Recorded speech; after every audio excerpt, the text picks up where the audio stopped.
ब्राह्मण जागरण की नई दस्तक। कहलगांव में धन्वंतरी शाकद्वीपीय समिति की पहली ऐतिहासिक बैठक संपन्न। संस्कार, संगठन और संघर्ष की त्रिवेणी और इसी के साथ ब्राह्मण समाज ने उठा लिया है सामाजिक उत्थान का संकल्प। आज कहलगांव की पवित्र भूमि पर धन्वंतरी शाकद्वीपीय समिति भागलपुर की एक महत्वपूर्ण और ऐतिहासिक बैठक राधाकृष्ण ठाकुर बाड़ी के प्रांगण में आयोजित की गई, जहां दीप प्रज्वलन और वैदिक मंत्रोच्चार से वातावरण को दिव्यता से भर दिया गया। बैठक की अध्यक्षता भागलपुर से पधारे प्रतिष्ठित समाजसेवी श्री सुनील कुमार मिश्र राजा बाबू ने की, जिनके नेतृत्व में कहलगांव इकाई की पहली बैठक को नई दिशा मिली। बैठक में सर्वसम्मति से कार्य योजना पारित करते किया गया कि संस्था गरीब और उपेक्षित ब्राह्मणों की पहचान, सामूहिक उपनयन संस्कार की योजना, अनाथ और आर्थिक रूप से कमजोर ब्राह्मण कन्याओं के विवाह में सहयोग, बुजुर्ग व असहाय ब्राह्मणों की सहायता योजना, संगठन के लोकतांत्रिक चुनाव और मजबूती के लिए ठोस योजना बनाना है। यह सिर्फ बैठक नहीं, बल्कि ब्राह्मण समाज में आत्मगौरव और जागरूकता का एक ऐतिहासिक क्षण बन गया। बैठक में समाज के दिग्गज और समर्पित कार्यकर्ता मौजूद रहे। श्री बालकृष्ण पांडे, डॉक्टर मुकेश मिश्र कहलगांव, श्री उमापति मिश्र, श्री प्रभात कुमार मिश्र, श्री मनीष पांडेय नवनियुक्त संयोजक, श्री दीपक मिश्रा, श्री राकेश रोशन मिश्र, श्री आनंद भारद्वाज सहित अन्य सदस्यगण। हर वक्ता की बातों में एक ही भावना गूंजती रही, अब समय आ गया है कि हम अपने समाज को संगठित करें, सम्मानित करें और सेवा की नई मिसाल गढ़े। सौहार्द और संकल्प के साथ बैठक का समापन हुआ, जहां संयोजक श्री मनीष पांडे ने धन्यवाद ज्ञापन करते हुए सभी को एकजुटता का संदेश दिया। एन न्यूज लाइव की खास प्रस्तुति सिर्फ एक संगठन नहीं, बल्कि ब्राह्मण समाज के नवजागरण की चिंगारी है, जो जल्द ही मशाल बनेगी। उन्होंने हम सबों को यहाँ पर आने का मौका दिया।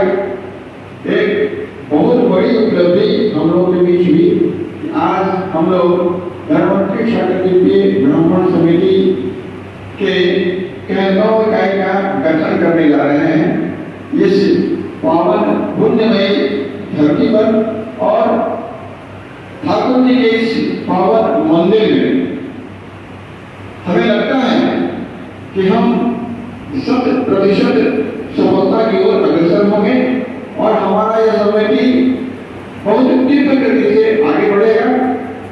यहाँ कहलगांव के जो जितने भी हमारे शाकद्वीप के बंधु हैं, उनसे हमारा विशेष आग्रह होगा कि वो इसे पुष्पित पल्लवित करें और इस इकाई को मजबूती देकर धन्वंतरी शाकद्वीपीय समिति केंद्रीय समिति को बलवान बनाए, ताकि हम लोग अपने जो हमारी दिशाएं हैं, जो हमारा उद्देश्य है, उस उद्देश्य की हम पूर्ति कर सकें। और सबसे बड़ी बात जो है हम लोग के बीच में ईर्ष्या और जलन। आज जितने लोग हम यहाँ मौजूद हैं, हम आज इस ठाकुरबाड़ी में भगवान के सामने ये शपथ लें कि हम एक दूसरे के बीच आपसी प्रेम सद्भाव को बढ़ाएंगे, अपने समाज को आगे बढ़ाएंगे और वैसे व्यक्ति जो निरीह हैं, जो बेचारे कहलाते हैं, उनको सबसे ऊंची जगह पर ला करके हम अपने आप को गौरवान्वित महसूस करेंगे। वैसे मैं आपको बता दूं कि इस समिति का जो गठन किया गया है, इसका जो उद्देश्य है, मात्र एक उद्देश्य है कि हम आपस में एक हों। हम राजनीति नहीं करना चाहते हैं, लेकिन आज के वर्तमान समय में हम विवश हैं कि हम अपनी ऊंचाई पर जाने के लिए यदि हमें राजनीति भी करना पड़े तो उससे हम पीछे नहीं हटेंगे, लेकिन हम एक सफल राजनीति करेंगे। हमारा उद्देश्य बिल्कुल सफल है, बिल्कुल साफ है। हम न किसी जाति विशेष के बारे में कुछ बोलना चाहेंगे। संपूर्ण समाज जिस प्रकार सूर्य की रोशनी सबों को एक समान देती है, तो हम सूर्य के संतान हैं। हम सूर्य की भांति उदीप्तमान होकर के सबों को एक समान रोशनी देंगे, सबों को एक दृष्टि देखेंगे। अपने समाज का विकास, अपनी जाति का विकास, ये हमारा पहला लक्ष्य होगा और इसी के साथ हम आगे बढ़ेंगे और संपूर्ण समाज को एक करते हुए सबके कल्याण की भावना हम रखेंगे।